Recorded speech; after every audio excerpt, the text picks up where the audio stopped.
unlike the words which nip and tumble against one another in a chaotic knot like an armful of puppies headed to the bath.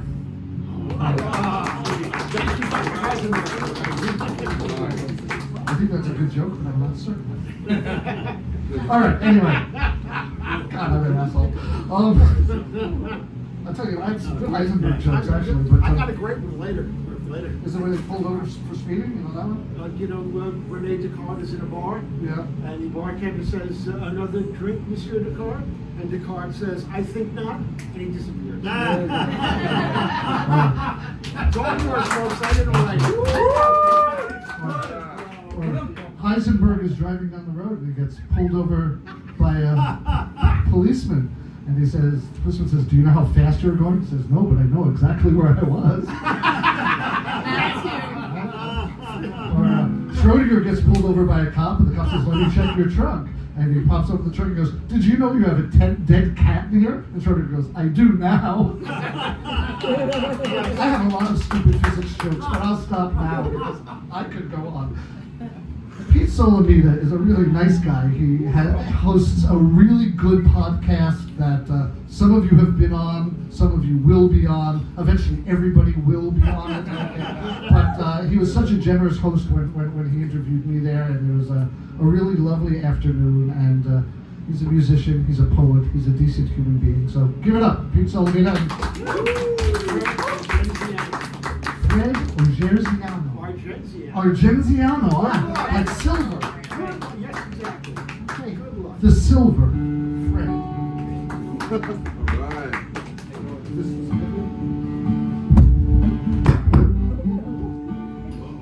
That's a good way to start. Mic drop, Mike. Next week is Thanksgiving, as you all know. And I'm thankful for Matthew and Meghan for doing this.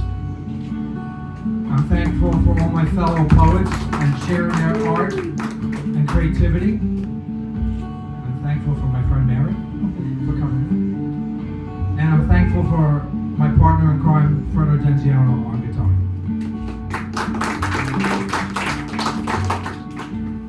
I hopped a freight train to Soul Country, the line the hobos rode when they didn't own a dime.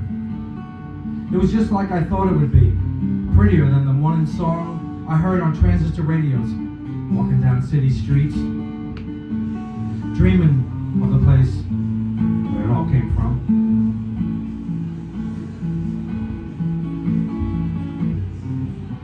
I hopped off the rail as steam hollered and coughed and the old train slowed around the bend.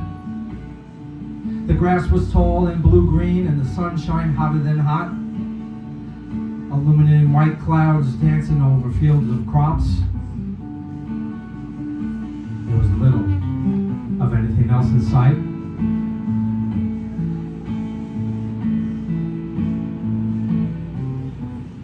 I could hear strings plucked in cabins off the road that leads directly to town, where you can trade what's in your pocket for a pop and a piece of peach pie.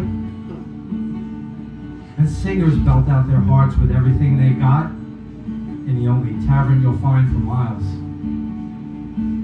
This place where white plays side by side with black, as long as you've got something to say in the songs you choose to play.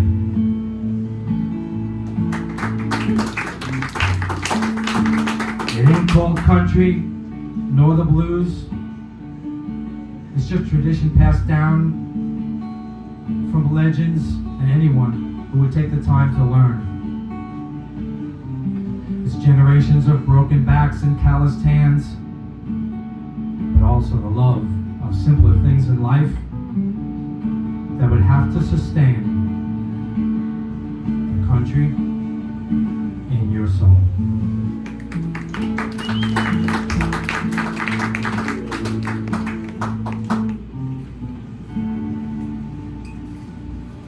Thank you. The next one is called Dream of What Was, and it's about the vagaries of growing old.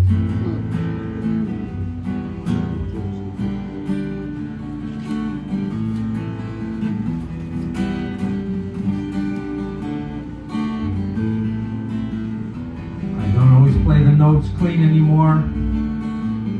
My hands are worn and no longer lithe. stumble out because life has been hard, and memories get mixed like buttons in a coin jar.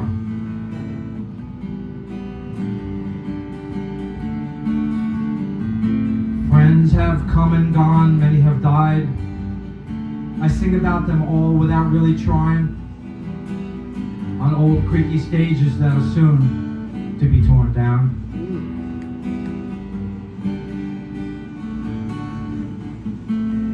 I carry my case home that has gotten heavier with time, and I struggle to get the key into the door's lock because it's bent and it's ready to crack.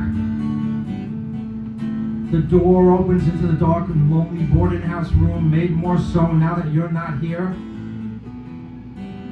So I lay my guitar down with care, like it's a baby, my only possession in a world full of plenty.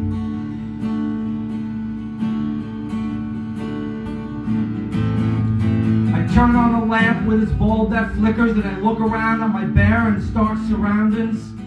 It's late in the night and I'm flat out fucking tired. So I lay my weary body down on a bed that's warped and crooked, and I'll dream of what was and not what lies ahead.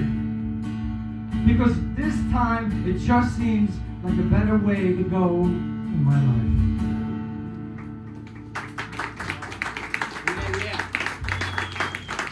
Yeah. This one's Carry That Weight. It's not the Beatles song. It's about a teen facing a decision she shouldn't have to face. It wasn't easy. Giving up a love that comes from deep inside in a way that's hard to put into words or truly understand in a life just barely started. She was only 16, wasn't yet a woman. Still lived as a child, but old enough to know that a mistake can doom a life. She hid her secret from family and friends. It's just a phase I'm going through, she said. She left town to visit an old friend and came back carrying less weight, but a burden that would follow her throughout her life.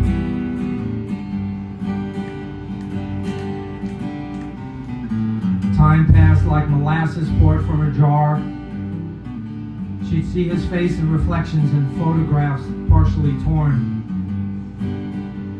Dreams never fulfilled, you're just floating through life. But you can't go back in time to right wrongs made when judgment was clouded by not really knowing who you are, and there's just no one to turn to because everyone around you would just take sides, and walls that are cracked and surround you could suffocate someone even much stronger.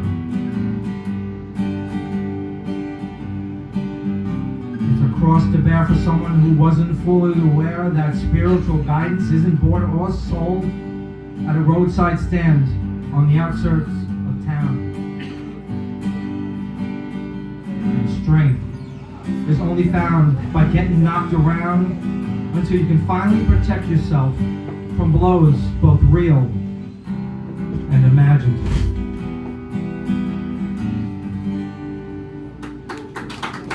Argenziano.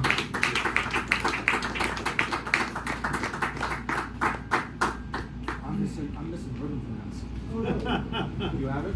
I have it. Okay, good. This one's called Out of Reach, and it's about acceptance of dreams not coming true.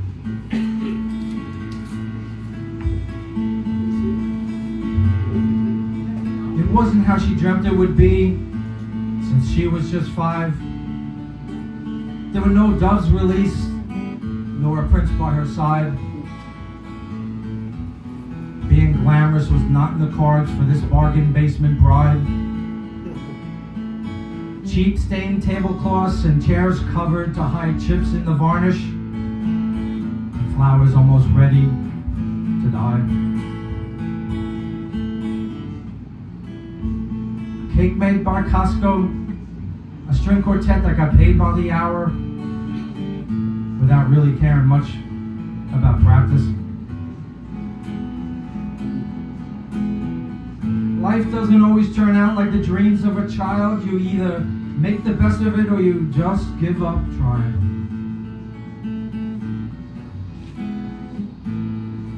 But she was in love just the same, no matter that poverty was in their cards. He did the best to cheer her on, the promises of a life that she truly wanted. After all, he wasn't some sort of horror movie groom that would take away her dignity without really trying.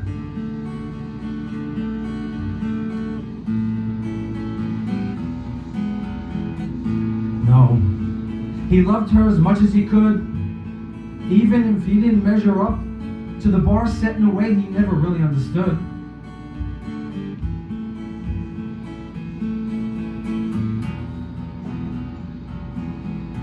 But let's face it, it's easy to be disappointed. Reality can be so unforgiving.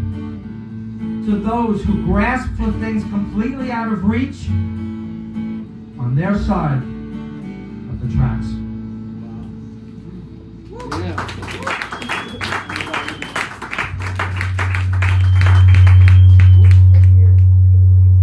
It's the one on the floor, maybe? Yeah, maybe.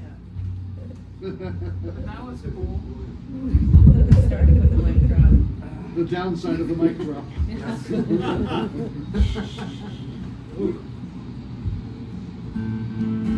In the 90s, I used to book musicians to play for people living with AIDS in long-term care facilities and hospitals. Actually, I'm wearing a Degeneration shirt. I don't know if any of you know who that band was. Jesse Mallon actually did one of the shows back then, and he was truly loved. And if you don't know, he had spinal stroke, and he's trying to recover. You can look into it, buy his shirt, help him out. Anyway, for some reason there was one patient that really stuck in my head all these years, and I wrote a poem about it. It's called Rivington House on Rivington Street.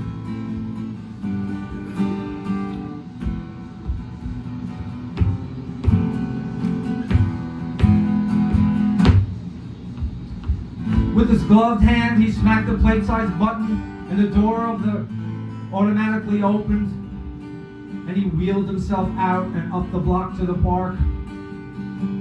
It wasn't central, but it had trees and benches, and sometimes pretty girls flitting by. It took him back when he was young and had game. Now he was stuck in his chair, watching life on the Lower East Side leave him behind. He didn't recognize anyone anymore, and he missed the old days, hanging out in front of the bodega, bragging with the crew.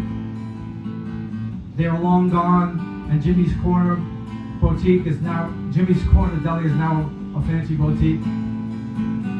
He gulped down his Bustelo, afraid some well-meaning hipster would toss coins in his grind. No, he didn't take handouts, at least not that way. Yeah, he lived on the government's dime, but not by choice. Not by choice. He made the best of it, living with AIDS in a long-term care facility. Despite the hanging beads and the colored lights and the photo of his angel plastered on his wall, it was just a hospital room when you get down to it. It's been 8 years, and he can't even remember how it came down to all this, so he was really just good at forgetting. He opened his sketchbook and drew gods and heroes in a place much better than this.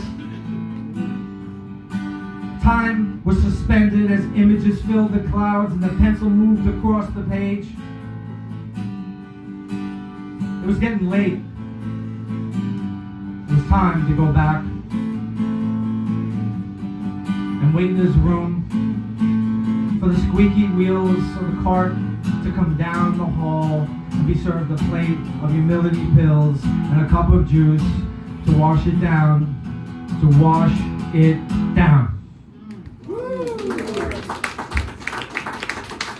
Argenziano. Thank you. We've got one more for you. This is about Connie Converse, who was a folk singer in the early 50s. If you hear her music, it's not a whole lot of it recorded. She was well ahead of her time. She wrote beautiful music, guitar, folk music, and then piano music. And then she stopped playing music, and eventually she just disappeared, and no one saw her again. Somebody I know, Howard Fishman, who actually did one of those shows I was talking about, wrote a book about her that came out recently, and because of the attention of his book, they found some other recordings that they recently put out. Anyway, this one's called Depth of Emotion. The narrow ledge was a cold and an unforgiven, precarious place. She took a long drag of her cigarette as she balanced herself, and she let out the smoke into the heavy city air above the nighttime traffic on Broadway, and the people walking by, oblivious that she was there, lost in contemplation.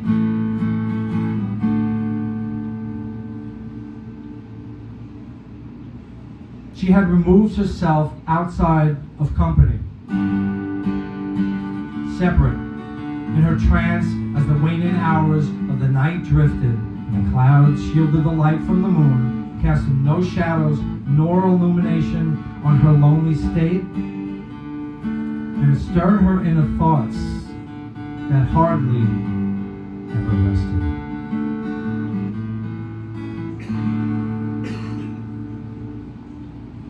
There would be words typed on paper that would become songs.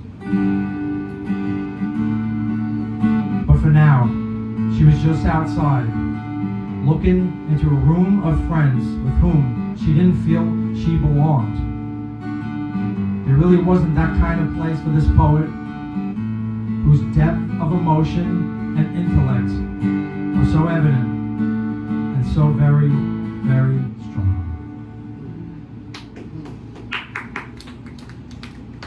One more.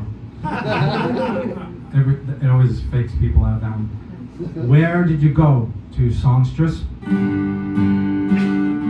Artist so prescient and fragile? You left behind your legacy, photographs, papers, and keepsakes in a file cabinet that would one day tell your story and give details only imagined in your songs